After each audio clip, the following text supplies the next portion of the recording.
14절에서 19절까지의 말씀입니다. 느헤미야 5장 14절 19절까지의 말씀, 제가 한 절 읽고 여러분 한 절 읽고 마지막 19절 함께 읽습니다. 14절입니다. 또한 유다 땅 총독으로 세움을 받은 때 곧 아닥사스다 왕 제20년부터 제32년까지 12년 동안은 나와 내 형제들이 총독의 녹을 먹지 아니하였느니라. 나보다 먼저 있었던 총독들은 백성에게서 양식과 포도주와 또 은 40세겔을 그들에게서 빼앗았고 또한 그들의 종자들도 백성을 압제하였으나 나는 하나님을 경외함으로 이같이 행하지 아니하고 도리어 이 성벽 공사에 힘을 다하며 땅을 사지 아니하였고 내 모든 종자들도 모여서 일을 하였으며 또 내 상에는 유다 사람들과 민장들 150명이 있고 그 외에도 우리 주위에 있는 이방 족속들 중에서 우리에게 나온 자들이 있었는데 매일 나를 위하여 소 한 마리와 살찐 양 6마리를 준비하며 닭도 많이 준비하고 열흘에 한 번씩은 각종 포도들을 갖추었나니 비록 이같이 하였을지라도 내가 총독의 녹을 요구하지 아니하였음은 이 백성의 부역이 중함이었더라. 내 하나님이여 내가 이 백성을 위하여 행한 모든 일을 기억하사 내게 은혜를 베푸시옵소서. 아멘. 예, 오늘 주신 말씀을 가지고 가야 할 그 땅 회복이라는 주제로 우리 9번째 시간입니다. 변화의 힘은 말이 아닌 삶에서 나옵니다 라는 제목으로 여러분과 말씀 나누기 원합니다. 예, 돌아오는 수요일은 대통령 선거일이죠. 아마 우리나라 최고 지도자를 뽑는 중요한 날이라고 저는 생각이 되었습니다. 사실 근데 우리는 대통령 선거뿐만 아니라 우리나라에 일어나는 많은 선거들을 이 선거철이 다가오면 항상 우리 지도자들을 위해서 기도를 합니다. 국민을 위해서 정말 공평하게 또 정의롭게 그렇게 일할 수 있는 신실한 지도자가 뽑히기를 아마 누구나도 다 그렇게 기도하고 있을 줄로 압니다. 꼭 성도만이 아니더라도요, 정말 그런 지도자가 세워졌으면 좋겠다라는 마음이 온 국민의 마음인 줄로 믿습니다. 그래서 이번 대통령 선거를 통해서도 반드시 그런 사람이 지도자를 뽑혔으면 좋겠다, 이런 마음이 있지만 또 한편으로 저는 어떤 마음이 있었냐면, 아니 대통령으로 뽑힌 사람이 누가 되더라도 어떤 사람이든지 그런 지도자가 되도록 우리가 또 기도하고 해야 되지 않겠는가라는 생각도 있습니다. 저는 지도자 하면요 떠오르는 한 단어가 있습니다. 뭐냐면 결의소라는 단어예요. 아니 지도자랑 무슨 결의소랑 무슨 상관이 있는가 싶은 마음이 있으시겠지만, 저는 사실은 그 결의소라는 그 이미지가 항상 떠오르거든요. 무슨 얘기냐면, 여러분 결의소라고 혹시 들어보셨어요? 아마 시골에서 농사를 지으신 분들은, 우리 어르신들은 좀 아실지 모르겠습니다. 저도 사실 처음부터 알고 있었던 내용은 아닌데 몇 년 전인가 제가 뉴스를 하나 접하게 됐는데, 뭐냐면 강원도 홍천에서 이 결의소 썰해질 이게 재현된다라는 어떤 뉴스가 한번 있었어요. 그래서 제가 이 결의소가 뭐야 해서 이제 제가 한번 찾아봤는데, 그러다 보니까 이제 단어 뜻도 이제 알게 되고 뭐 여러 가지 것들을 알게 됐거든요. 이제 결의소가 뭐냐면, 이제 찾아보니까 이게 멍에 하나를 같이 짊어지고 밭이나 논을 가는, 그러니까 이 멍에 그 쟁기 있잖아요. 그걸 하나 지고 이렇게 가는 두 마리 소를 가리켜서 결의소라고 얘기합니다. 그리고 그 멍에를 결이라고 하더라고요. 그래서 그것을 끄는 소 해가지고 결의소입니다. 자, 그런데 그 두 마리가 항상 일을 하는데 그 중에 한 마리가 굉장히 경험이 많고 베테랑인, 일을 정말 잘하는 그 소를 농부의 오른쪽에 두고 그 이름을 안소라고 부른다고 합니다. 그리고 반대로 좀 서툴지만, 좀 경력이 부족하지만 그래도 젊고 그래서 일을 좀 배워야 되는 그런 소를 왼쪽에 세운답니다. 그리고 그 소 이름을 마라소라고 이렇게 부른다고 하더라고요. 그래서 이 마라소는요, 사실 일을 어떻게 배우게 되냐면, 이 경험이 많고 풍부하게 일을 잘하는 이 안소를 따라가면서, 그렇게 두 마리가 같이 끌잖아요. 그러니까 이 안소가 일하는 대로 따라가면서 그 일을 배워 나간다라고 하더라고요. 그래서 결국에 나중에도 이 소도 뭐가 되냐면 언젠가 안소가 된다, 이런 얘기를 제가 듣게 됐어요. 사실 제가 왜 지도자 하면 이 결의소가 떠올랐냐면 바로 그 안소 때문입니다. 무슨 얘기냐면, 오늘날 우리 많은 지도자들이 이 백성들과 함께 그렇게 일합니다라고 이야기하지만 실제로 많은, 우리 지금도 그렇잖아요. 저는 이번에 선거를 보면서 참 덜 나쁜 사람을 뽑아야 되나 이런 마음이 들 정도로, 사실은 여러 가지 안 좋은 이야기들만 막 흠을 잡고 뭐 이런 얘기들만 나오지 않습니까? 제가 그런 모습을 보면서 사실 지도자가 어떤 사람이어야 될까, 정말 믿고 그냥 묵묵하게 같이 일해주는데 대신에 믿고 우리는 따라갈 수 있는, 그런 지도자가 좀 세워졌으면 좋겠다라는 생각이 들더라고요. 그래서 저는 이 시대에 정말 안소와 같은 그런 지도자가 필요하지 않겠는가. 누구라도 묵묵히 그 지도자를 뒤를 따라가면 그와 함께 좋은 일, 그 모든 일들을 잘 감당할 수 있는 그런 지도자가 이 땅 가운데 있었으면 좋겠다. 그게 이 세상뿐만 아니라 사실은 제가 이걸 보면서 저도 그런 기도를 하거든요. 제가 누군가에게 그런 안서와 같은 지도자가 됐으면. 왜냐하면 저는 일단 저희 가정에서 지도자잖아요. 여러분도 지도자이십니다. 여러분 가정에서 여러분이 지도자예요. 아니면 여러분이 서는 어느 자리에선가 뭐 직장의 상사라면 또 지도자가 될 수 있잖아요. 그러니까 어느 자리에서는 우리는 언젠가 지도자가 될 수 있는데 그 지도자라면 우리는 그런 안소와 같은 누군가에게 묵묵히 저 사람만 따라가면 저 사람처럼 살면 그럼 나도 뭔가 좀 더 나아지고 좀 더 변화되어지고 그런 삶이 일어나지 않겠는가라는 것을 믿고 따를 수 있는 그런 지도자가 있었으면 좋겠다. 그래서 저는 지도자하면 바로 그 결의소가 늘 떠오르는 것 같습니다. 자, 그런데 오늘 제가 왜 이 결의소가 이렇게 떠오르게 됐냐면 사실 이번 설교를 준비하는데 느헤미야가 바로 그런 안서와 같은 사람이 아닌가라는 생각이 문득 들어서 그랬어요. 물론 이제 우리 뭐 정말 공교롭게도 지금 이제 대통령 선거도 이렇게 겹치게 됐지만 사실 제가 이 말씀을 묵상하면서 진짜 느헤미야야말로 이런 안서와 같은 어쩌면 우리 모든 그리스도인들이 본받아야 되는 그런 지도자다라는 생각이 들었습니다. 그래서 여러분 한옥 목사님께서 쓰신 그 세상 중심에 서다라는 그런 책이 있어요. 거기에 보면 느헤미야서를 가지고 이야기를 하고 있는데 그 느헤미야를 대해서 뭐라고 소개를 하고 있냐면 이렇게 소개를 하고 있더라고요. 성공의 최정점에서도 민족과 하나님을 잊지 않았던 리더, 철저히 준비하고 일하면서도 기도를 소홀히 하지 않았던 리더, 실력과 열정, 팀워크로 성벽 재건이라는 하나님의 과업을 성취한 리더, 이런 삶을 통해 한 민족의 운명을 바꾼 리더. 멋있지 않습니까? 그죠? 여러분 주변에 이런 리더가 있다면 어떠실 것 같으세요? 여러분 가정에 또 우리 교회 안에 이런 리더들이 있다면 정말 건강한 그리고 정말 하나님의 역사가 이루어지는 그런 멋있는 그런 공동체가 또 그런 뭐 기업이라면 그런 기업들이 되어져 갈 거라라는 생각이 듭니다. 그러고 보면 정말로 우리 느헤미야는 성경이 보여주는 리더의 탁월함 아니면 탁월한 리더의 대표로라고 그렇게 말할 수도 있을 것 같습니다.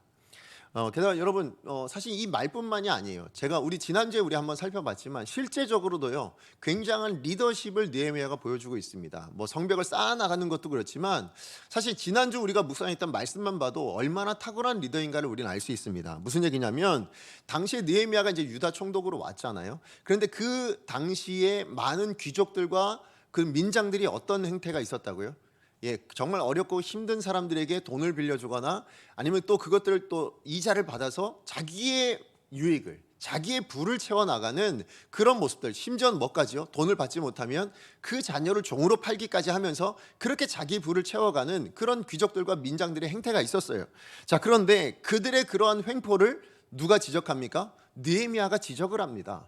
그렇게 지적을 하고 그래서 유다 백성들에게 착취했던 그 모든 재산들을 이젠 좀 돌려줍시다 이렇게 이야기를 했어요. 자, 그랬을 때 여러분이 귀족이라면 여러분이 민장들이라면 어떻게 하시겠습니까? 그 말을 듣고 그래 그렇게 해야지. 물론 그런 분들도 계시겠지만 그러나 그동안 몇 수십 년 아니 그렇게 계속해서 살아오던 그게 일상이었던 삶에 한번 그렇게 이야기한다고 여러분의 삶이 바뀔 것 같으세요? 어떻게 생각하십니까? 저는 별로 그렇게 왜요? 제가 이렇게 많은 설교를 해도 아니면 우리 수많은 이야기를 들어도 우리 많이 변하지 않잖아요. 그죠? 성경 말씀 그렇게 말씀 열심히 봐도 우리 이렇게 잘 변하지 않잖아요. 그런데 이 사람들도 자기의 유익을 버리고요. 그동안에 자기의 정말 축적했던 하나의 방법이었는데 그걸 다 버리기가 쉽겠습니까? 결코 쉽지 않은 일입니다. 자, 그런데 정말 신기하게도 뭐예요? 그들이 이 느헤미야의 말에 굴복한다는 거예요. 모든 사람들이 다 굴복해서 모든 사람들이 그 느헤미야를 인정해서 변화되었다라는 겁니다. 그러니까 얼마나 이 느헤미야의 리더십이 뛰어났는지를 알 수 있죠. 정말 신기하잖아요. 어떻게 자기가 가지고 있는 그 모든 유익들과 아니면 자기가 가지고 있었던 원래 느헤미야는 뭐예요? 이제 온 지 얼마 안 된 총독이잖아요. 그죠? 총독으로 왔지만 정말 본래 살던 사람은 자기 귀족들이었어요. 민장들이었습니다. 그런데 느닷없이 페르시아에서 유다 총독으로 새롭게 온 그 총독 하나가 그렇게 살지 맙시다 라고 이야기하는 거 쉽게 받아들이기 쉽지 않거든요. 그럼에도 불구하고 그들이 한 번에 그 모든 기득권을 한마디에 다 내려놨다라는 것입니다. 여러분, 느헤미야가 말을 잘해서 그랬을까요? 달변가여 가지고 그래서 이 말 들으면 정말 그런 것 같아, 그래서 내가 그래야지, 이래서 그랬을까요? 그렇지 않다라는 겁니다. 달변가라서 그런 것이 아니었어요. 오히려 저는 무엇 때문이라고 생각하냐면, 오늘 우리가 읽었던 이 본문의 말씀을 제가 묵상하면서 느낀 바가 뭐였냐면, 바로 느헤미야의 말에 담겨져 있는 그 무게 때문이었다라고 저는 생각을 합니다. 이게 무슨 말인가? 여러분, 저는 말에도 무게가 있다라고 생각합니다. 무슨 말이냐면, 어떤 말을 여러분 들으시면 좀 우습게 들릴 때가 있지 않습니까? 그래서 한 귀로 들렸다 한 귀로 흘려버리는 그런 말들이 있습니다. 그래서 별로 뭐 당신은 잘하지 이렇게 들려지는 말들이 있는가 하면, 또 어떤 말들은 어떻습니까? 그 말이 정말로 내 귀로 들어왔을 때 마음으로 내려와서 남아있는 그런 말들이 있어요. 왠지 이 말은 꼭 내가 남겨놔야 될 것 같고 기억해야 될 것 같고 꼭 들어야 될 것 같은 그런 말들이 있다라는 것이죠. 자, 왜 그럴까요? 왜 그렇게 어떤 말이 들려질 때 그렇게 다를까요? 그것은 그 말에 무게가 있기 때문이라는 것이죠. 자, 그렇다면 그 무게는 어디서 생길까요? 말의 무게는 어디서 나오겠습니까? 저는 그 말의 무게가 바로 그 말을 하는 당사자의 삶에 있다고 생각하는 거예요. 그 말을 할 때에 그 말에 당사자의 삶이 묻어져 있다면, 당사자의 그 삶이, 아니면 그가 가지고 있는 어떤 지식들이나 어떤 경험들이 그것이 묻어져 있는 말들이라면, 그것은 쉽게 간과해서 들을 수 없는 말, 그 말은 마음에 박히는 말, 그 말이 그 사람의 영혼 가운데 변화를 일으키고 영향력을 일으키는 힘이 있는 말이 되더라는 거예요. 그래서 여러분, 대가의 말을 들어보시면 평범한 말인데도 뭐예요? 그게 확 와닿거든요. 그게 가슴에 꽂히거든요. 왜요? 그분이 가지고 있는 삶이 있거든요. 그분이 살아오셨던 삶, 그분이 성취했던 업적, 이런 것들이 남아있기 때문에, 그래서 그것이 담겨져 있기 때문에 그 말이 결코 가볍지 않다라는 것입니다. 여러분, 사랑이란 말도 그렇지 않습니까? 여러분, 뭐 배우자에게든 누구에게든지 뭐 사랑합니다, 사랑합니다, 사랑합니다 얘기하지만 한 번도 그 사랑과 관련된 행동들을 하지 않았다면 그건 그냥 울리는 꽹과리죠, 그죠? 그냥 허공에 치는 메아리 같은 거에 불과할 겁니다. 누구도 그 말을 들으면서 저 사람 진짜 나를 사랑하는구나 이렇게 느끼지 않는다는 거예요. 말이 아니라 뭐가 필요한 거예요? 그 말에 합당한 행동이 담겨져 있을 때, 그때 그 말이 진심으로 와닿고 그 말이 영향력이 나타난다는 거죠. 오늘 느헤미야가 지금 귀족들과 민장들을 향해서 잘못을 꾸짖었어요. 우리 1절부터 14절까지가 그 내용들이었습니다. 자, 그렇게 지적했을 때에 그들이 반항하지 않고, 충분히 할 수 있었음에도 불구하고 반항하지 않고 그 느헤미야의 말에 수긍하면서 자기들의 잘못된 행동을 돌이킬 수 있었던 이유가 어디 있었는가? 자기들이 가지고 있었던 그 유익을 포기할 수 있고 자기가 가지고 있었던 그 기득권을 내려놓을 수 있었던 이유가, 그 변화의 이유가 어디 있었는가 하면, 바로 느헤미야가 그 총독으로 살아냈던, 그 총독으로 살면서 보여주었던 그 12년이라는 삶이 뒷받침되어 있었기 때문이라는 거예요.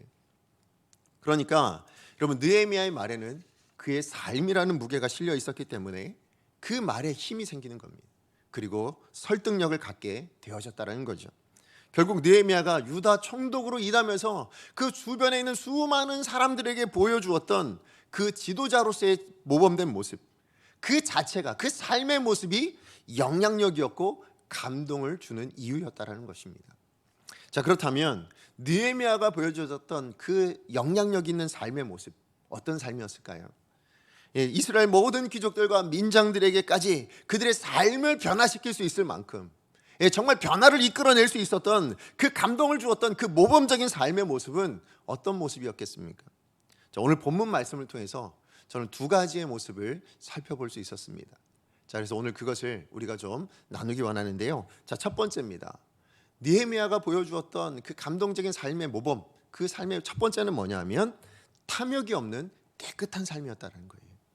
자, 우리 14절 말씀 같이 한번 읽어보겠습니다. 시작. 또한 유다 땅 총독으로 수임을 받은 때 곧 아닥사스다 왕 제20년부터 제30년 2년까지 12년 동안은 나와 내 형제들이 총독의 녹을 먹지 아니하였느니라. 아멘. 사실 이 14절부터의 말씀은 뭐냐면요, 이제 느헤미야가 이전 총독들과 달랐던 자기의 삶에 대한 이야기를 이야기해주고 있습니다. 자, 느헤미야는 그가 유다 총독으로 일하는 그 12년이라는 기간 동안에 자기는 총독의 녹을 먹지 않았다라고 분명히 이야기를 하고 있어요. 근데 자기뿐만 아니라 그의 형제들이라고 표현하고 있는데, 이 형제들은 사실은 뭐냐면 그가 총독으로 일하기 위해서 혼자 일할 수 없잖아요. 그러니까 누가 필요해요? 그 함께 돕는 하급 관리들이 필요하잖아요. 바로 그 사람들을 이야기합니다. 그들을 향하여 형제들이라고 표현하는데, 그 형제들까지도 뭡니까? 당연히 받을 수 있는 녹을 받지 않았다. 지금 그렇게 이야기를 하고 있는 겁니다. 다시 얘기하면 총독으로서 녹을 받는 건 당연한 거잖아요. 일을 했으니까 월급을 받는 거, 녹을 받는 건 당연한 일입니다. 그런데 그 당연한 권리를 포기했노라. 지금 그 얘기를 하고 있는 것입니다. 사실 페르시아에서는요, 당시에 어떻게 그 지역들을 다스렸냐면 자기가 점령한 그 나라는 총독을 보내서 그래서 그 총독이 다스릴 수 있도록 했습니다. 그런데 그 총독의 봉급은 어디서 걷냐면 그 지역, 총독이 다스리고 있는, 관할하고 있는 그 지역의 주민들로부터 뭘 걷어요? 세금을 걷어서 그 세금에서 뭘 하냐면 그 녹을 받도록, 봉급을 받도록 그렇게 했었습니다. 자, 그렇다면 느헤미야가 받는 그 총독의 녹은 누구로부터 걷어서 받아야 될까요? 자기 동족인 이스라엘 백성들로부터 걷어서 받아야 되잖아요. 그죠? 그래서 이스라엘 백성들로부터 받아서 그리고 거두어서 그 녹을 받아야 합니다. 그러면 그 녹의 양이 얼만큼이나 되냐? 오늘 15절 말씀에 보니까 뭐라고 되어 있냐면 양식과 포도주와 은 40세겔 이렇게 되어 있습니다. 자, 그런데 여기 40세겔 하는데 이게 양이 어느 정도 되는지 모르시겠잖아요. 자, 한 세겔이 어느 정도 양이냐면 한 사람의 노동자가, 건장한 노동자가 4일을 일할 때 한 세겔을 받는다고 합니다. 그러니까 4분의 1세겔이 하루 봉급이에요. 자, 그러면 여러분 하루 봉급을 요즘은 얼마 정도 하나요? 저 예전에 제가 노가다를 아르바이트 할 때는 35,000원 받았거든요. 요즘은 어느 정도 하는지 잘 모르겠지만 일용직 하면 그냥 5만 원이라고 합시다. 자, 그러면 5만 원이면 한 세겔이면 20만 원이 되는 거잖아요. 그죠? 한 세겔이면 20만 원이에요. 자, 그러면 40세겔이면 얼마겠습니까? 계산이 잘 안 되시죠? 자, 한 세겔이 4일치 봉급이에요. 자, 그러면 40세겔이면 4, 46, 160일치의 봉급이에요. 자, 그럼 5만 원입니다. 그럼 얼마예요? 800만 원 정도 되는 거잖아요. 그죠? 그러니까 지금 봉급이 800만 원 정도 된다라는 거예요. 그러면 그게 한 달치 봉급이 800만 원이냐? 아니에요. 솔직히 얘기하면 지금 성경학자들이 얘기하는 봉급이 뭐냐면 하루에 그만큼 걷었다는 거예요. 그러니까 유다 총독들이 하루에 800만 원치를 이스라엘 백성들로부터 걷었고 포도주를 걷었고 양식을 걷어서 누구의? 총독의 녹으로 줬다라는 겁니다. 자, 그러니까 유다 총독이 됐다라는 건 뭐예요? 어마어마한 부를 가질 수 있는 거예요. 어마어마한 부를 착취할 수 있는 거예요. 그러니까 뭐 백성들이 어렵든 아니든 그거 중요하지 않습니다. 나한테는 은 40세겔이 매일 나에게 바쳐야 될 세금이야. 내놔 이러는 겁니다. 그렇게 해서 받아서 자기의 부를 취할 수 있었다라는 것입니다. 자, 그런데 그러다 보니까 이제 뭐예요? 너무 어렵고 힘들잖아요. 이스라엘 백성들이 다 어렵고 힘든 가운데서도 매일매일 그렇게 걷어가니까. 그러니까 한 사람이 40세겔을 얘기한 게 아니라 이스라엘 백성들 전체에게 40세겔을 그렇게 매일 걷었다라는 거죠. 자, 그러니까 정말 힘들고 어려운데 이전 총독들은 어땠다는 거예요? 그걸 당연히 받았다라는 겁니다. 뭐 이스라엘 백성들의 상황이 어떻고 상관없이 그것을 당연히 받는, 내 봉급이니까 내놔 해서 다 받았다라는 것입니다. 근데 그것이 유다 총독뿐만 아니라 누구도요? 오늘 본문에 15절에는 뭐라고 되어 있냐면 종자들이라는 표현이 나오는데 무슨 얘기예요? 아까 느헤미야가 얘기했던 형제들과 똑같은 표현입니다. 자, 그러니까 뭐냐면 하급 관리들이에요. 그들도 뭐예요? 총독을 따라서 백성들을 압제하기도 하고 아니면 세금을 걷어서 자기의 부를 축적하는 그런 일들이 비일비재했다는 겁니다. 언제요? 느헤미야가 오기 전까지. 늘 그렇게 이스라엘 백성들이 그런 삶을 살았다는 거예요. 자, 그런데 오늘 느헤미야와 그의 형제들은 어땠다고 얘기하고 있어요? 우리 15절 말씀 같이 한번 읽어보겠습니다. 15절입니다. 시작. 나보다 먼저 있었던 총독들은 백성에게서 양식과 포도주와 또 은 40세겔을 그들에게서 빼앗았고 또한 그들의 종자들도 백성을 압제하였으나 나는 하나님을 경외함으로 이같이 행하지 아니하고. 네, 이같이 행하지 아니하였다. 이 가치가 뭐예요? 이전 총독들이 했던 것처럼, 이전 총독들과 그의 하급 관리들이 했던 것처럼 그렇게 행하지 않았다. 지금 그 얘기를 하고 있는 것입니다. 사실 느헤미야도요, 총독으로 왔으니까 얼마든지 이전 총독들과 똑같이, 아니 예전에 그렇게 해왔으니까 나도 그냥 똑같이 해주세요, 뭐 더 하지 않으면 되지 않습니까? 그냥 이전에 했던 것처럼 똑같이 해주세요 라고 한들 누가 뭐라 할까요? 뭘 할 수 있는 사람이 없잖아요. 자, 그런데 느헤미야는 그러지 않았다라는 것입니다. 오히려 전례에 있었던 모든 것들을 다 폐지해 버립니다. 그리고는 총독으로서 당연히 받을 수 있는 그 총독의 녹까지도, 봉급까지도, 자기가 마땅히 받아야 될 것까지도 포기했다라는 거예요. 무슨 얘기입니까? 총독으로서 당연히 누릴 수 있는 그 물질들에 대한, 그것을 내려놨다라는 거예요. 다시 얘기하면 물질에 대한 탐욕은 버리고 살았다라는 것입니다. 이것이야말로 바로 하나님의 사람이 세상과 다른 사람들과의 차별성인 거예요. 그렇죠? 세상과 다른 하나님의 사람이 세상 사람과 뭐가 다릅니까? 라고 했을 때 가장 먼저 보여줘야 될 모습이 바로 여기 있다고 저는 생각합니다. 우리 에베소서 5장 3절 말씀이에요. 우리 같이 한번 읽어보겠습니다. 시작. 음행과 온갖 더러운 것과 탐욕은 너희 중에서 그 이름조차도 부르지 말라. 이는 성도에게 마땅한 바니라. 아멘. 이는 성도에게 마땅한 바니라. 성도라면 당연히 이렇게 살아야 됩니다. 성도라면 누구나 당연히 이렇게 행해야 됩니다. 근데 그 당연한 것 중에 하나가 뭐라고요? 탐욕은 이름이라도 부르지 마라. 탐욕을 부리는 것은 성도의 모습이 아니다. 지금 그 얘기를 하고 있는 겁니다. 자, 그런데 중요한 건 오늘날 많은 하나님의 사람들이, 아니 우리 성도라고 부르는 우리들이요, 이 탐욕에 넘어지는 사람들이 너무 많아요.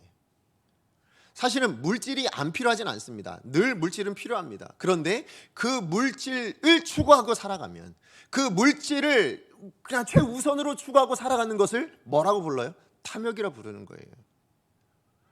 일용할 양식을 넘는 것을 추구하고 살아갈 때 그것을 탐욕이라 부를 수 있다는 거예요. 그 탐욕 때문에 많은 성도님들이 넘어져요. 우리 교회에 많은 이야기들 들려오는 얘기들이 다 뭡니까? 거기서 넘어진 이야기들 아닙니까? 사실 성도들만 그렇지 않습니다. 정말 부끄럽지만 지도자들도, 교회 안에 있는 지도자일 뿐만 아니라 세상의 지도자들도 바로 이 탐욕 때문에 넘어지는 일들이 얼마나 많습니다. 근데 더 큰 문제는 뭐냐면요, 모든 성도가 그런 건 아닌데, 그렇죠? 모든 지도자가 그렇지 않은데 몇몇 지도자, 몇몇 성도들 때문에 뭐예요? 교회 전체가 그렇게 욕을 먹는 일들이 많다라는 거예요. 교회 전체에 대한 부정적인 시각들이 생겨나기 시작하다라는 거예요. 제가 우리 코로나 한창 일어났을 때요, 저희 대면 예배 때문에 참 여러 이야기들이 있었잖아요. 근데 이 대면 예배에 대한, 그래서 뭐냐면 어떤 교회는 대면 예배를 강행합니다, 이게 뉴스로 나올 때가 있었어요. 그래서 뭐 부산의 어느 지역에 어느 교회는 대면 예배를 했습니다, 뭐 이런 얘기들이 뭐 저도 들었거든요. 근데 그 뉴스를 볼 때 제가 사실은 뭐에 좀 충격을 받았냐면 그 밑에 달려있는 댓글 때문이었어요. 그 뉴스 자체는 뭐 그럴 수 있다, 이런 저는 생각이 되거든요. 그런데 그 밑에 댓글이 뭐였냐면, 거기 뭐라고 돼 있었냐면, 교회가 대면 예배를 강행하는 데는 그만한 이유가 있다 라고 얘기하면서 그 이유를 뭐라고 들었냐면 돈 때문이다, 이렇게 얘기합니다. 그래서 뭐냐면, 교회가 대면 예배를 중단하지 않는 것은 대면 예배를 드리지 않으면 그만큼 수입이 줄어들기 때문에, 수입이라 표현하더라고요. 수입이 줄어들기 때문에 그래서 교회는 대면 예배를 포기할 수 없다, 뭐 이렇게 그 글을 써놓은 거예요. 근데 그거보다 더 충격적이었던 건 뭐였냐면, 그 댓글에 또 달린 댓글들이잖아요. 그 댓글 밑에 또 댓글을 달 수 있는 거예요. 그 댓글들에 뭐가 돼 있냐면 그것을 동조하고 있는 겁니다. 오히려 더 심한 욕들을 거기다 막 적어 놓은 거예요. 그분에 대한 욕이 아니고요, 이 말에 대한 부정적인 이야기가 아니고 그것을 동조하면서 거기에 기독교에 대한, 교회에 대한 욕을 그렇게 많이 적어 놓은 거예요.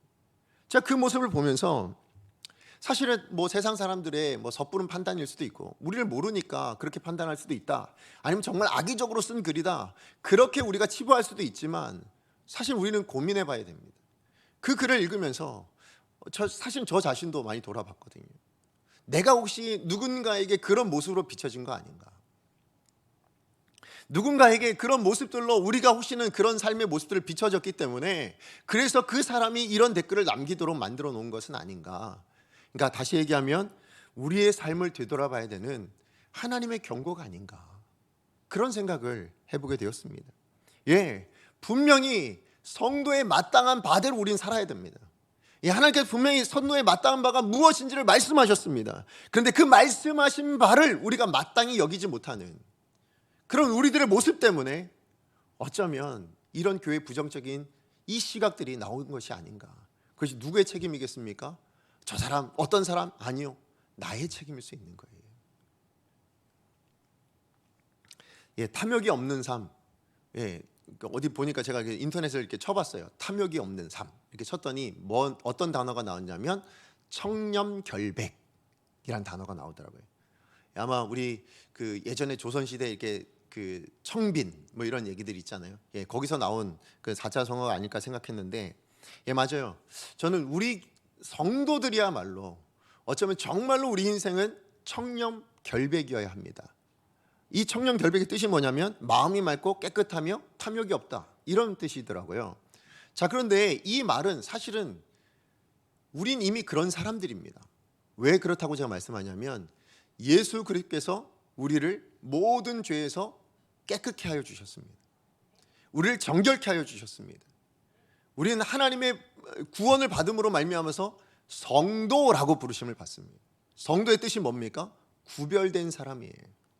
세상과 다르게 구별되어 거룩한, 깨끗한, 맑은 그런 사람이 바로 성도라는 것입니다. 자, 그런데 성도된 우리 안에 우리가 더 더럽히고 있는 거 아니냐고요. 분명히 예수 그리스도의 보혈로 우리는 깨끗게 된 사람들인데 우리가 우리 스스로를 더럽히고 있는 것은 아닌가. 그 중에 가장 큰 것이 뭐라고요? 이 탐욕이라는 문제라는 거예요. 이 탐욕이 우리 안에 있음으로 인해서 우리의 마음이, 우리의 심령이 깨끗하지 못한 그런 모습들로 나타나고 있지 않냐는 거예요. 반대로 얘기하면 뭡니까? 탐욕이 없으면 뭐예요? 마음이 깨끗해질 수 있다는 거예요. 탐욕이 없으면 정결한 삶을 살아낼 수 있다라는 것입니다. 그러므로 저는 오늘 우리 강성의 모든 성도님들이 바로 이 탐욕을 버리실 수 있기를 소망합니다. 물질은 필요합니다. 그러나 과도하게 탐욕하지 마십시오. 일상에 필요하면 하나님 앞에 간구하십시오. 일용할 양식을 하나님 앞에 구하십시오. 그러나 그 이상의 것은 탐욕일 수 있어요. 그러므로 탐욕을 버린다면 저는 우리 교회가 결코 가볍게 보이지 않을 거라 생각합니다. 세상 사람들 앞에 우리는 결코 가벼운 사람들로 비춰지지 않을 거라고 저는 믿습니다. 그리고 저와 여러분이 증거하는 그 복음도, 우리가 말하는 그 하나님의 말씀도 그들 사람들 앞에 결코 가볍게 들리지 않을 줄로 믿습니다. 그것을 위해서 오늘 느헤미야가 보여줬던 그 첫 번째 삶, 탐욕을 버리고 깨끗하게 살아가는 그 삶을 오늘 저와 여러분이 먼저 살아내야 될 줄로 믿습니다. 왜요? 우리도 누군가에게 지도자니까. 여러분을 통해서 여러분의 자녀가 영향력을 받고 있고요. 여러분을 통해서 여러분 직장 동료가 영향력을 받고 있거든요. 여러분을 통해서 우리 교회의 누군가가 또 영향력을 받고 있거든요. 그럼 우리는 반드시 이런 삶을 살아내야 될 줄로 믿습니다. 자, 그런가 하면 두 번째로 느헤미야가 보여주었던 삶의 모범, 두 번째는 뭔가 하면요, 자기가 맡은 바에 대해서 최선을 다하는 헌신이라는 거예요. 정말 자기가 맡은 바에 대해서만큼은 최선을 다하는 헌신, 이게 바로 느헤미야의 삶의 모범이었습니다. 자, 우리 16절 말씀 같이 한번 읽어보겠습니다. 시작. 도리어 이 성벽 공사에 힘을 다하며 땅을 사지 아니하였고 내 모든 종자들도 모여서 일을 하였으며. 아멘. 여러분, 하나님께서요 지금 페르시아의 술 맡은 관원으로 잘 살고 있던 느헤미야를 거기서 이렇게 뚝 띄어가지고 어디로 옮기셨어요? 이스라엘의 유다 총독으로 옮겨 놓으셨어요. 자, 그렇다면 하나님께서 이 느헤미야를 페르시아로부터 이 이스라엘로 옮겨 놓으신 이유는 어디 있을까요? 목적이 어디 있겠습니까? 다른 말로 얘기하면 느헤미야에게 부여하신 사명이 무엇입니까? 분명한 건 돈 버는 건 아니라는 거예요. 그죠? 그 총독이란 직분을 통해서 네 재물을 더 많이 불려봐라, 네 재산을 더 많이 불려봐라, 그건 분명히 아닌 겁니다. 그렇다면 반대로 얘기하면 지금 이전 총독들처럼 탐욕을 부리지 않고 부를 착취하지 않는 그 참된 지도자의 모습, 그거 보여주는 거, 정말 깨끗하고 청렴한 그런 청렴결백한 그런 지도자의 모습을 보여주는 거, 그게 그러면 느헤미야의 사명일까요? 그것도 아니라는 거예요. 그죠? 뭐냐면 그 삶은 그냥 하나님의 사람답다라는 걸 보여주는 것뿐이지 느헤미야에게 허락하신 사명은 아니더라는 거예요. 그렇죠? 예, 그것이 전부가 되어진다면 느헤미야는 하나님께서 총독으로 보내신 목적을 이루지 못하는 삶이에요. 나는 그저 그래, 나는 여기 왔으니까 이전 총독들과 다르게 나는 정말 검소하게 청빈하게 난 그렇게 살아갈 거야. 그래, 난 이것으로 만족해. 그러면 하나님께서 보내신 목적을 이루는 게 아니라는 거예요. 재산을 많이 모으는 것도 목적이 아니지만 반대로 이전 총독들과 다르게 살아가는 것도 이곳으로 보낸 목적은 아니에요. 느헤미야를 보내신 목적이 어디 있습니까? 그 사명이 뭐예요? 성벽을 재건하는 거잖아요.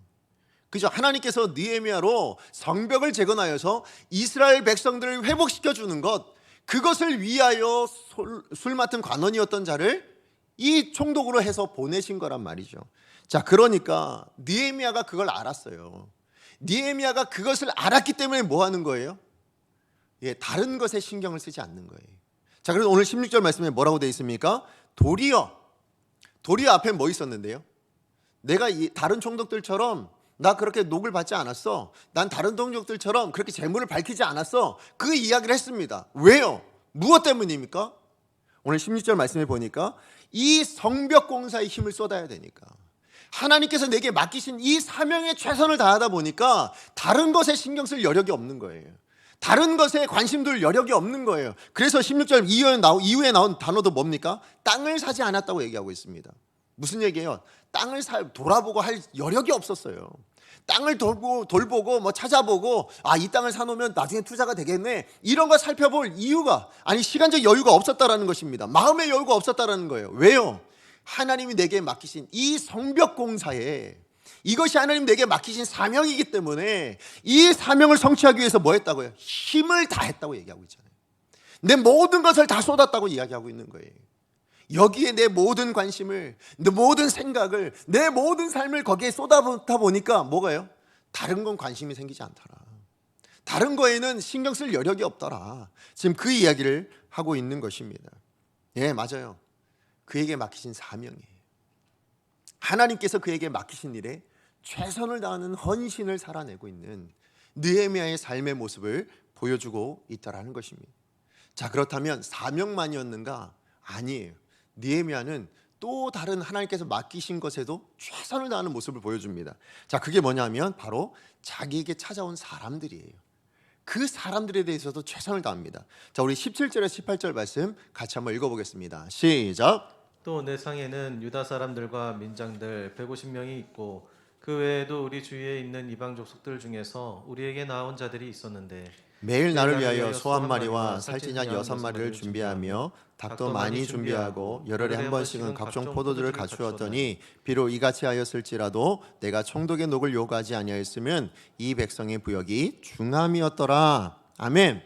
여러분, 느헤미야가 총독으로 이제 섬기다 보니까 주변에 있는 많은 사람들이 인사하러 올 거 아닙니까? 그죠? 새로운 총독이 왔으니까 인사하러 오기도 하고, 또 인사만이 아니라 여러 가지 일들에 대해서 또 논의하고 협의하고, 아마 그러기 위해서 수많은 사람들이 느헤미야를 찾아왔던 것 같습니다. 또 성벽 공사를 하다 보니까요, 그 성벽 공사를 하는 지도자들도 항상 찾아와서 이건 어떻고 저렇고 보고하면서 아마 많은 사람들이 찾아왔던 것 같습니다. 자, 그런데 그렇게 많은 사람들이 찾아왔을 때 느헤미야가 어떻게 해요? 극진하게 대접하고 있는 모습이 보이죠. 뭐라고 되어 있습니까? 소, 양, 닭뿐만 아니라 때론 뭐예요? 포도주까지도 그렇게 많은 것들을 준비하여 대접하고 있는 그런 느헤미야의 모습을 보여주고 있다는 것입니다. 그리고 그것을 어디에서 사용하지 않았다고요? 총독의 녹에서 사용하지 않았다고요. 예, 총독으로 받은 그 재물들 가운데 사용한 것이 아니라 자기의 사비를 통해서요. 자기 이전에 벌어놓았던 그것들을 통해서 그 모든 사람들을 대접했다라는 것을 알 수 있습니다. 사실 아까 제가 말씀드렸지만 느헤미야는요, 탐욕을 철저히 버렸습니다. 예, 철저히 버리고 뭐 했어요? 정말 청빈하게, 청렴결백하게 그렇게 자기에게 주어진 삶을 살아냈습니다. 분명히 총독으로서 누릴 수 있는 것, 이전 총독들이 누렸던 것처럼 더 많은 것들을 가질 수 있었지만 그것을 다 내려놨거든요. 재산을 늘릴 생각도 하지 않았어요. 땅을 살 생각도 하지 않았습니다. 다시 얘기하면 자기 자신에 대해서만큼 뭐예요? 자기와 관련된 것에 있어서만큼은 철저하게 다 내려놓을 수 있었다는 거예요. 예, 재산을 내려놓고요, 자기의 욕심을 내려놓고요, 다시 얘기하면 검소했어요. 자기 자신에겐 그렇게 검소하면서 뭐예요? 그러나 다른 사람들에게도 그래서 짜게 했나요? 그렇지 않다라는 거예요. 짠돌이로 있지 않았다는 거예요. 뭐라고 얘기할 수 있어요? 풍성하게. 예, 자기에게 찾아온 사람에게 대해서는 최선을 다해서 섬기는 모습을 보여줬다라는 것입니다. 자, 그런데 어디 느헤미야에게 찾아온 사람에게만 그러냐? 그러지 않아요. 자기가 맡은 사람이라면 누구에게나 그렇게 최선을 다했어요. 그게 어디에 나오냐면, 여러분, 자기에게 맡겨진 사람이 누굽니까? 하나님이 맡겨진 사람. 하나님께서 맡기신 사람 누구예요? 이스라엘 백성들이잖아요. 지금 이 이스라엘 백성들을 향해서도 그들을 위해서도 최선을 다하고 있는 거예요. 성벽 공사를 짓는 것뿐만 아니라 그들의 어려운 삶에 대해서도 그는 최선을 다합니다. 그래서 아까 우리가 지난주에 살펴봤던 내용을 보시면 아시겠지만 5장 10절 말씀에 보면 뭐라고 되어 있어요? 느헤미야와 그의 형제들도 이스라엘 백성들에게 뭐 했어요? 돈을 꾸어줬다고 얘기합니다. 예, 그들도 꾸어줬다고 얘기해요. 왜요? 그걸로 이자놀이 하려고요? 그래서 자기의 부를 취하기 위해서요? 아니에요. 분명히 아시죠? 그들에게 이자 받지 말자고 얘기하셨던, 오히려 그들에게 빌려줬던 거 다시 돌려주자. 왜요? 돌려줘야 그래야 살 수 있으니까, 그래야 다시 빌리지 않을 수 있으니까 돌려주자고 이야기할 만큼 그렇게 관심이 없었어요. 그렇다면 뭐에 관심이 있었던 겁니까? 그들의 필요에 관심이 있었다는 거예요. 지금 당장 굶어 죽을 것 같으니까 뭐 하는 거예요? 자기 있는 것 가지고 빌려주는 겁니다. 예, 빌려줘서 나중에 다 갚을 여력이 되면 갚아. 그 얘기 하신 거예요. 그래서 그들이 굶어 죽을 것을 막아주고 그들의 필요를 채워주고 그런 일들을 감당했다라는 것입니다. 그리고 왜 그가 총독을 일하면서 왜 녹을 받지 않았습니까? 오늘 우리가 읽었던 18절 말씀 마지막에 보니까 뭐라고 되어 있어요? 이 백성의 부역이 뭐였다고요? 중하였기 때문에.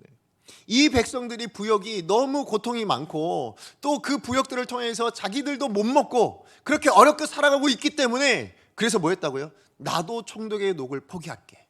그렇게 했다라는 거예요. 예, 맞아요. 백성들 때문에 뭐 한 겁니까? 총독의 녹을 포기한 거예요. 예, 받고 싶지 않아서 아니에요. 내가 넉넉하니까가 아니에요. 뭐 때문이라고요? 백성들 때문에 그들을 생각하며 내 것을 포기할 수 있는. 다시 얘기하면 이 느헤미야는 바로 자기에게 맡겨진 사람이라면 그 사람에게 최선을 다해서 자기의 삶을 살아냈던 사람이고, 자기에게 맡겨진 사명이라면 그 사명을 위해서 최선을 다해서 헌신했던 바로 그 사람이에요. 그래서 제가 그냥 최선을 다해 살았습니다 이게 아니라 뭐라고 붙였어요? 헌신이라고 붙였어요. 예, 자기에게 당연히 누려야 될 걸 포기하는, 예, 자기 것을 다 내어줄 수 있는 그 헌신의 삶을 살아냈던 사람, 그게 바로 느헤미야였다라는 것입니다. 사실 사람들은요, 본능적으로 생각하면 뭡니까? 다 자기 이익을 위해 살죠. 근데 자기 이익 이러면 왠지 너무 우리가 탐욕스러워 보이니까 조금 더 크게 포괄해서 이야기할 때도 있습니다. 뭐라 얘기합니까? 내 가족을 위해서 라고 이야기할 때가 있습니다.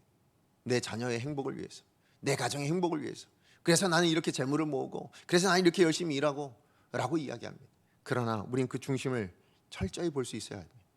정말 물질에 대한 탐욕이 없이 그저 누군가의 이익을 위해서, 아니 다른 사람을 위해서 우리가 그렇게 살아내고 있는가, 우리 자신을 철저하게 한번 돌아봐야 돼요. 느헤미야는 어떻게 살았다고요? 그렇게 살지 않았다라는 거예요. 느헤미야는 철저하게 사명을 위해서 자기의 맡겨진 일에 대해서 최선을 다하고 헌신하는 그런 삶을 살아냈다라는 것입니다.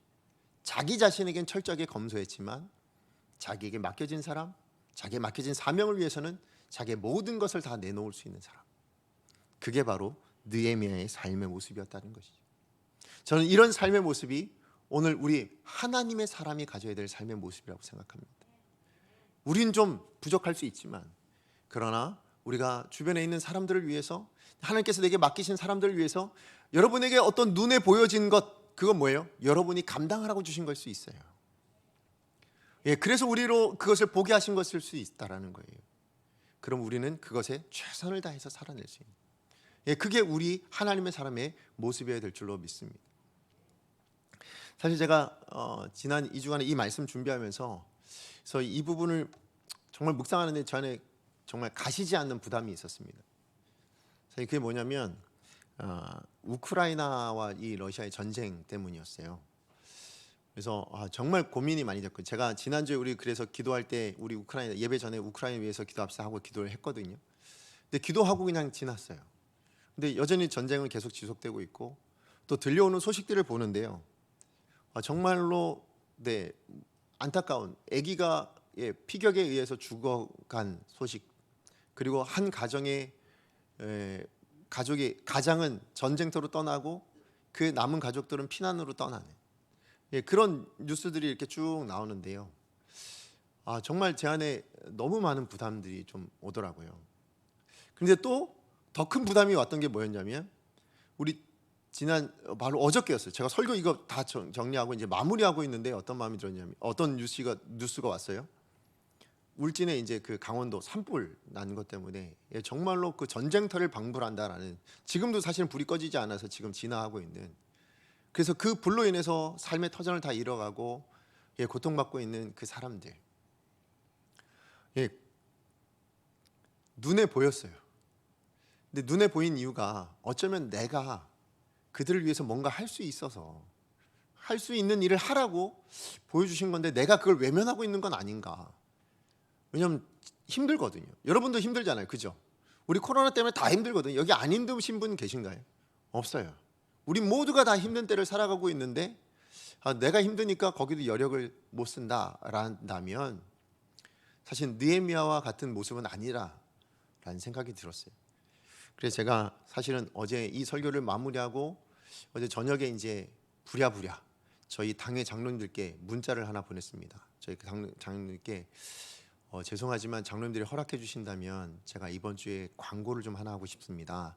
어떤 광고냐면 저희 그분들을 위해서 특별 구호, 헌금이란 표현보다는 성금, 그죠? 성금, 구호 성금을 저는 이렇게 광고할 수 있을지, 그래서 허락해 주시면 제가 하기를 원합니다 하고 이제 장로님께 카톡을 보내드렸는데 장로님들이 다 허락해 주셨어요. 그래서 오늘 제가 이렇게 말씀을 드립니다. 하나님이 우리에게 이걸 보여주신 이유, 우리 주변에 이런 사람을 알게 하신 이유는 어디 있을까요? 우리가 할 수 있는 걸로 그들을 돕게 하시기 위해서. 우리도 힘들지만, 우리도 어렵지만 그들을 위해서 기도하는 것뿐만 아니라 실제적으로 구체적으로 돕는 것도 할 수 있어야 되지 않을까라는 생각이 들어서, 그래서 오늘 제가 여러분에게 이 설교 자리를 빌어서 처음 제 개인적인 내용이지만 사실은 개인적이지 않은 내용을 여러분에게 부탁을 드립니다. 그래서 우리 다음 주 주일 예배 오실 때요, 여러분 그 주일 헌금 외에 이러면 어느 봉투든 괜찮습니다. 그 봉투에 특별 구호 성금이라고 쓰시고 이름 쓰셔서 내주시면 그것을 가지고 우리 우크라이나와 우리 울진의 그 산불 난 그곳에 좀 나눠서 후원할 수 있었으면 좋겠다라는 생각이 듭니다. 그래서 여러분 온라인으로 예배 드리시는 분들도, 온라인 헌금하시는 분들도 구호, 뭐 이름, 구호 이렇게만 쓰셔도, 길게는 쓸 수 없잖아요. 그래서 구호 이렇게만 쓰셔도 그것을 구호 헌금인 줄 알고 모아서 성금인 줄 알고 모아서 나눠드리도록 할게요. 그래서 사실은 여러 루트를 알아봤어요. 실제적으로 좀 도울 수 있는 선교사님이 혹시 주변에 있으면 그 선교사님을 좀 알아봤는데 그게 쉽게 찾아지질 못했고, 그래서 이제 알아보니까 우크라이나 대사관에 보낼 수 있는 방법이 있고요. 또 하나는 이제 한국 기독교 연합 봉사단이라는 곳이 있더라고요. 그 서울 광염교회 그 조연산 목사님이라는 분이 하시는, 굉장히 그쪽으로 열심히 하시는 분이 계신데 그쪽으로 이렇게 저희가 보낼 수도 있고, 아니면 각 우리 자선 단체들이 있잖아요. 지금 그곳에서도 지금 하고 있거든요. 그래서 그쪽으로도 보낼 수 있고 여러 루트들이 있습니다. 근데 지금 더 알아보고 있는 건 어쨌든 우리 그 우크라이나 주변에 지금 피난 오신 그곳에서 사역하고 있는 선교사님들이 연결될 수 있는 분이 있다면 직접 연결해서 좀 보내드렸으면 좋겠다. 그래서 그것을 모아서 우리 강성교회라는 이름으로 이렇게 좀 나눌 수 있으면, 그 사랑의 마음을 전할 수 있으면 어떨까라는 생각을 하게 되었습니다. 그래서 여러분 다음 주에 여러분 교회 오실 때 우리 구호 성금을 이렇게 내주시면 그럼 같이 마음을 모아서 이렇게 나누도록 그렇게 하도록 하겠습니다. 말씀의 결론을 맺겠습니다. 느헤미야의 말에 힘이 담긴, 그래서 다른 사람들에게 영향력을 미치고 변화를 일으키는, 어쩌면 느헤미야는 정말 지도자 중에 지도자라고 말할 수 있을지 모르겠습니다. 그런데 그 영향력은 어디에서 나왔다고요? 말에 있지 않고 삶에서 나왔다라는 것을 말씀드리고 싶습니다. 그 삶의 내용이 뭐였습니까? 첫 번째는 탐욕을 버린 깨끗한 삶이었습니다. 두 번째 뭐였습니까? 자기에게 맡겨진 사명에 대해서, 자기에게 맡겨진 바에 대해서 최선을 다하는 헌신이었습니다. 예, 그 삶이 묻어져 있었기 때문에 그가 주변에 있는 많은 사람들에게 어떤 말 한마디라도 그것이 큰 영향력으로 다가가게 됐다는 것을 여러분 기억하시고, 그래서 우리도 그런 삶을 살아낼 수 있었으면 좋겠습니다. 그럼 우리는 어떻게 그런 삶을 살아낼 수 있을까요? 우리도 다 이미 알고 있는 내용들인데 왜 우리는 못 살고 느헤미야는 살아냈을까? 오늘 거기에 딱 하나 이유가 있더라고요. 그게 바로 오늘 우리가 읽었던 15절 말씀에 나옵니다. 우리 15절 말씀 같이 한번 읽어보겠습니다. 시작.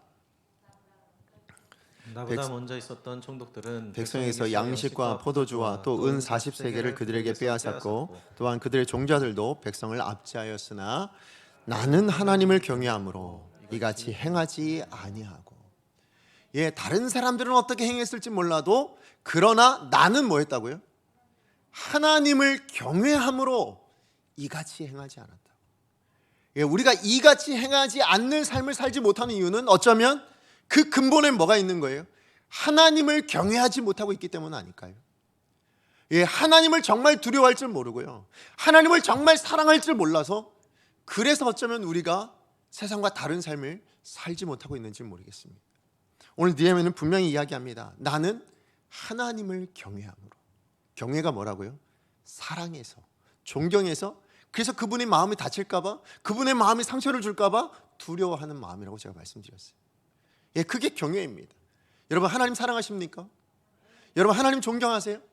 그 하나님의 마음이 아프실까봐 여러분 염려하고 생각하고 여러분의 삶을 한번 고쳐보셨습니까? 여러분 하나님 사랑한다 얘기하면서 그것이 말만 또 이렇게 허공으로 맴도는 거 아닙니까? 여러분의 그 말에, 여러분 아멘이라고 이야기한 그 응답에 무게가 실려 있었으면 좋겠습니다. 그 무게는 여러분 하나님을 경외함으로 행하지 않는 것에서 나오는 거예요.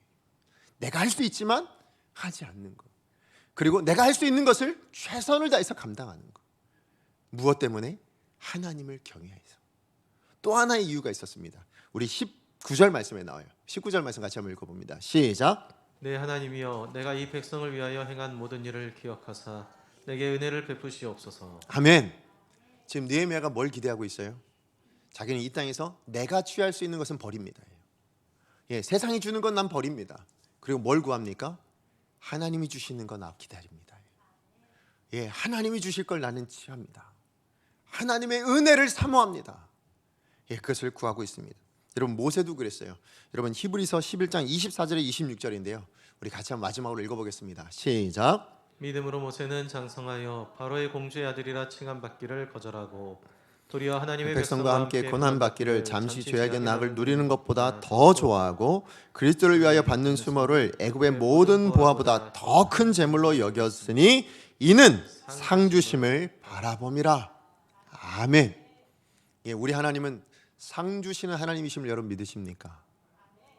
예, 그 하나님을 진짜 믿는다면 오늘 우리는 모세와 같은 삶의 태도여야 합니다.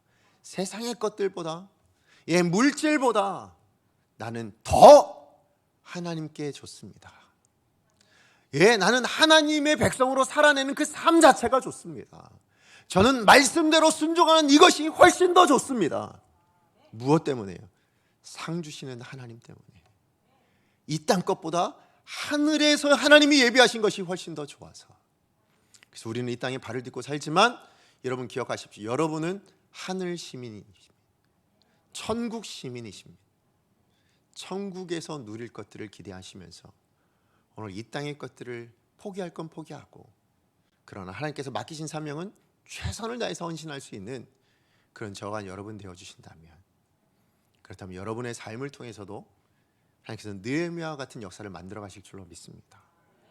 여러분의 삶을 통해 여러분의 가정이 변화되어질 것이며, 예, 여러분의 직장이 변화되어질 것이며, 우리 강성교회가 변화되어져 갈 것이며, 또 그런 우리들로 말미암아, 이 교회로 말미암아 우리 지역사회가 변화되어져 갈 줄로 믿습니다. 그 일에 쓰임받는 저와 여러분 되어지기를 간절히 소원하며 하나님을 경외함으로 여러분의 삶의 모든 삶을 결정하고 선택하고 살아내시기를 축복합니다. 우리 시간에 말씀 기억하면서 함께 찬양하기 원합니다. 예, 오늘 부를 찬양은 우리에게 소원이 하나 있네입니다. 오늘 여러분의 소원이었으면 좋겠고 우리의 결단이었으면 좋겠습니다. 원제가 뭐라고 되어 있냐면 우리를 사용하소서. 하나님이 여러분을 이 땅 가운데 보내신 데는 하나님의 목적이 있어요. 여러분 이 땅에서 물질을 취하고 그 모든 것을 누리고 그렇게 와라, 그건 분명히 아닐 거고, 반대로 그러면 그 모든 것들을 다 내려놓고 정말 청렴결백하게 그렇게 살다 와라, 사실 그것도 아닙니다. 우리에게 주어진 사명은 하나님의 영광을 위해서, 하나님의 나라를 위해서, 그리고 하나님께서 허락하신 사람들, 그들을 섬기며 몸된 교회를 섬기며 또 주의 사역들을 감당하라고 부르신 줄로 믿습니다. 그 일을 위해서 우리가 뭐 하는 거예요? 우리가 전하는 복음에 무게를 싣기 위해서, 우리가 전하는 그 하나님 말씀에 무게를 싣기 위해서 뭐 하는 거라고요? 우린 정직하게 살아가는 거예요. 청결하게 살아가는 거예요. 청렴하게 살아가는 거예요. 하나님의 사람답게 살아가는 거예요. 그래서 세상과 다른 모습들을 통해서 저 사람이 하는 말은 뭐가 달라, 저 사람이 하는 말은 신뢰할 만해, 저 사람이 하는 말은 새겨 들을 만해 라는 것을, 여러분 우린 그렇게 살아야 될 줄로 믿습니다. 우리가 그렇게 살지 못하면 복음이 능력이 없는 게 아니고요, 그 복음을 들을 수 있는 귀를 닫게 만드는 거예요. 그 복음을 들을 수 있는 마음의 문을 닫게 만드는 거예요. 무엇 때문에? 우리의 삶 때문에. 우린 그러지 않았으면 좋겠습니다. 우리 시간에 같이 그 마음을 기억하면서 함께 찬양합니다. 우리에겐 소원이 하나 있네. 우리에겐 소원이 하나 있네. 하나님 그렇습니다. 우리에겐 소원이 있습니다. 주님 다시 오실 그날까지 우리 가슴에 새긴 주의 십자가 사랑, 나의 교회를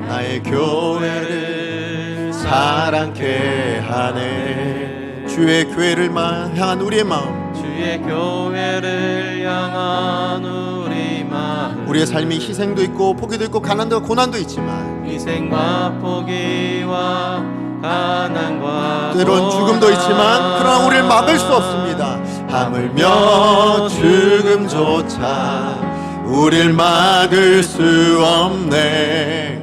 우리 교회는 이 땅의 희망, 교회를 교회되게, 예배를 예배되게 우릴 사용하소서. 진정한 부흥의 날 오늘 임하도록 우릴 사용하소서. 교회를 교회되게, 예배되게 우릴 사용하소서. 진정한 부흥의 날 오늘 임하도록 우릴 사용하소서. 성령 안에 예배하리라, 성령 안에 예배하리라. 자유의 마음으로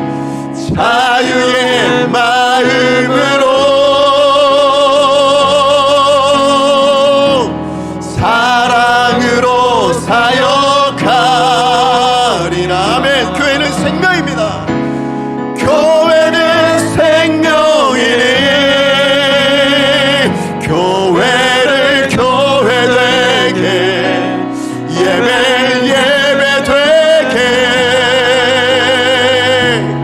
우릴 사용하소서. 진정한 부흥의 날 오늘 임하도록 우릴 사용하소서.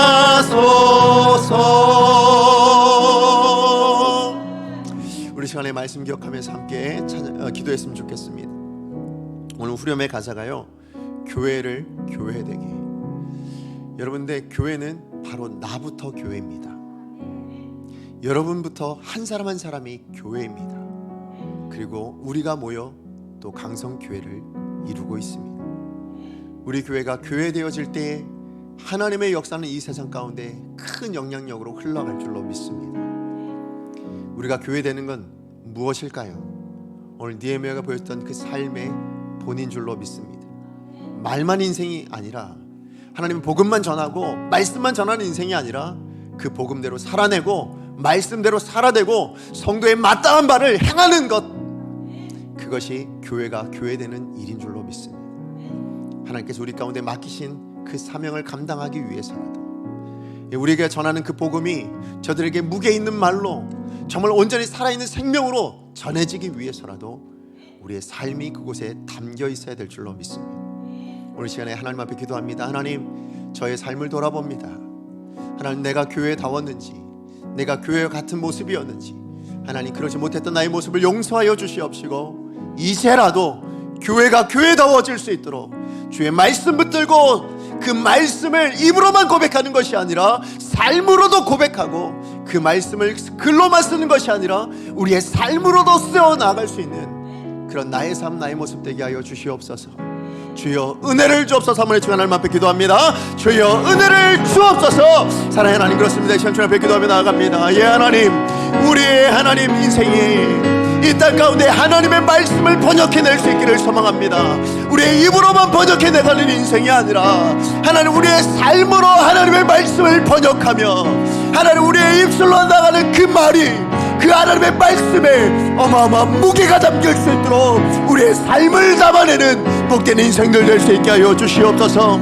하나님, 우리가 얼마나 연약했었는지 하나님의 일을 감당하라고 우리에게 수많은 사람들을 붙여주셨고 수많은 상황들을 우리 가운데 보여주셨지만 우리는 외면하기도 하고 하나님 내 삶에 하나님 필요한 것들을 위하여 더 많이 쫓아가며 하나님 내 탐욕들을 생각하며 하나님 그렇게 살아왔던 나의 모습들이 있습니다. 나를 위하여 내 가족을 위하여 살아낸다는 이유만으로 하나님의 사명들을 하나님 감당하지 못했던 하나님 우리 가운데 보여주셨던 그 하나님의 사람답지 못한 삶의 모습들을 살아냈던 우리들을 용서하여 주시옵시고 하나님 이제부터라도 하나님의 나라를 위하여 하나님의 영광을 위하여 하나님께서 맡기신 사명을 위하여 그것이 사람이라면 그 사람을 위하여 그것이 상황이라면 그 상황을 위하여 그것이 사역이라면 그 사역을 위하여 헌신하고 수고하고 애쓰는 귀한 하나님의 사람들 될 수 있도록 주님 도와주시옵소서.